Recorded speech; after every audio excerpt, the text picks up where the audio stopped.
an official of the United Nations Development Program, has called for collaborative actions and measures to combat climate change. Miro Mangan Arda, Climate Change and Environment Portfolio Manager of the UNDP Turkey Country Office, made the call in a recent interview with Xinhua about the global observance of World Cities Day event held in Istanbul. It is at a point where we are in the world facing great challenges and disasters resulting from the climate crisis, and when there is a time that climate action needs to be more collaboratively achieved. The global observance of World Cities Day event held on October 31st brought together many leaders and representatives of wealth funds, finance institutions, as well as government and private sector officials.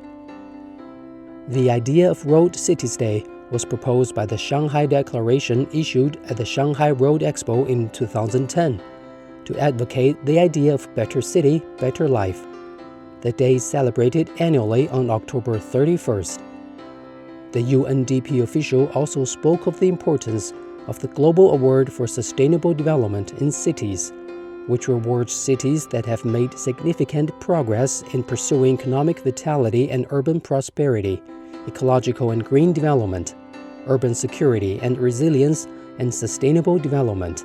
I think Shanghai Award is very important in terms of Sustainable Goal 11, aiming to serve for sustainable cities and communities and bringing them together on a platform so that they can actually learn from each other and to learn from their experiences. I think this is very important because there are lots of similar cities around the world which they can be learning from each other and at the same time bringing in the best practices from international countries to their own countries.